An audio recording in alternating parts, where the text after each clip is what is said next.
Noticias RTQ. El reportaje. 5 décadas después del movimiento libertario de la independencia en la conventual ciudad de Querétaro, sus habitantes vivieron en zozobra por el asedio de las tropas republicanas con el sitio de Querétaro, el cual duró 70 días contra las tropas del imperio de Maximiliano de Habsburgo. Fue el 15 de mayo cuando concluyó el sitio de la levítica ciudad. Eduardo Rabel Urbiola, historiador, platica lo que sucedió del 10 al 14 de mayo de 1867. Los alimentos ya eran verdaderamente raros, a tal grado que cuando caía muerto alguna bestia por alguna batalla, algún asalto, buscaban recuperar el cadáver del animal para darle a comer primeramente a la tropa. La ciudadanía no tenía casi ni qué hacer, porque el día 21 de marzo fue terrible. Fue un bombardeo a la ciudad de un proyectil al aire cada minuto. Y se destruyeron casas, plazas, mucha gente murió. Se rendía el coronel Miguel López y con ello empezaron a repicar las campanas de los templos católicos anunciando que había sido tomada la ciudad por las tropas del general Mariano Escobedo y Maximiliano fue sacado deprisa del convento de la Cruz. Los pozos pues ya casi estaban agotados de tanto extraer agua. El acueducto, si bien un hombre conocido como Juan Camote acudía a poner pencas de maguey y que llegara un poco de agua, ya en esos momentos no podía hacerlo y los republicanos se habían dado cuenta de la artimaña, entonces dejó de hacerlo. Erróneamente, se ha mencionado que el ex convento de los franciscanos de la Cruz, que un orificio de la barda, fue provocado por un cañonazo y que ingresaron por ahí las tropas republicanas. Es cierto que entraron por ahí, pero no fue un cañonazo.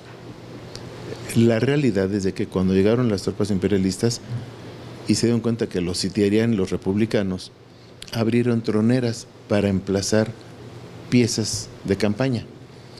Y eso es una tronera. María Luisa Sierra Zúñiga, jefe del Departamento del Archivo General del Estado, comenta. Es el decreto 75 que ordena la fundación del órgano oficial de difusión del Estado que realiza el vicegobernador Celso Fernández ante la legislatura en funciones.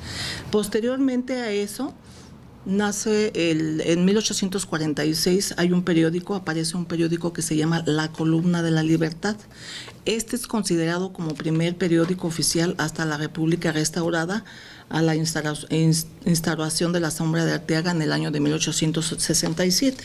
Y aparece el número 1 de la Sombra de Arteaga, periódico que surgió con el fragor de las batallas militares y curiosamente impreso por única vez en tinta roja, y otros contenidos eran los avisos de última hora, chismes, remedios contra las reumas y otras enfermedades y del envenenamiento de don Benito Cenea. En el convento de Capuchinas, que era su tercera prisión después del templo de Teresitas y primeramente el convento franciscano de la Cruz, pocas horas le quedaban de vida. Quiso escuchar misa concedida por el obispo de Querétaro, que la presidió. Fue el día 15 cuando Miramón y Mejía, sus generales, le comunicaron la mentira piadosa de que la emperatriz Carlota había muerto. Lloró brevemente en su celda, en la cual solo había un catre, algunas sillas de tule, 2 baúles y 2 mesas. En una de ellas escribía Maximiliano y en la otra su escribano. El 16 de junio se confesó y se administraron los santos óleos. El 19 de junio de 1867, Maximiliano se levantó antes del amanecer, a las 4 de la mañana. Estaba listo a su encuentro con la muerte, con la cara lavada, peinado, vestido. Se volvió a confesar y desayunó fruta. En la tierra baldía del Cerro de las Campanas, la muerte esperaba pacientemente al emperador europeo, Maximiliano de la Casa Real de Habsburgo, y sus generales Miguel Miramón y Tomás Mejía. El sol despuntaba entre las cúpulas de templos católicos queretanos. El carruaje se paró al pie del Cerro de las Campanas. Maximiliano se acomodó el sombrero morado oscuro de felpa y de copa baja y luego se lo quitó y lo arrojó en el asiento del coche. El emperador y sus generales fueron fusilados por pelotón de soldados y les dio a cada uno de ellos Maximiliano una onza de oro de 20 pesos. Con el busto de Maximiliano. Su porte elegante lo acompañó. Había llegado a su destino, morir fusilado. ¡Posición de tiradores! ¡Preparen! ¡Apunte! ¡Viva México! ¡Fuego!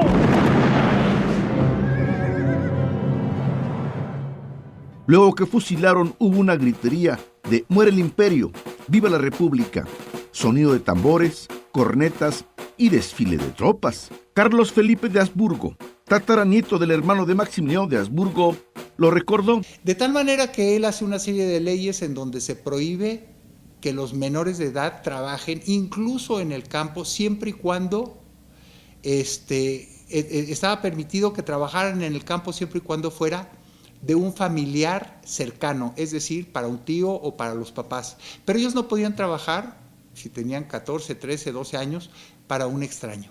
En 1901, al reanudarse las relaciones diplomáticas entre el gobierno de Austria y México, en ese mismo sitio donde fueron fusilados, se construyó una capilla propiciatoria, la cual fue bendecida por el obispo Rafael Sabás Camacho el 10 de abril de 1911. Pequeña, sencilla, de estilo ecléctico vienés, con una nave de planta rectangular, con una nave en la capilla y en la parte posterior detrás del altar se encuentra un espacio cerrado como sacristía.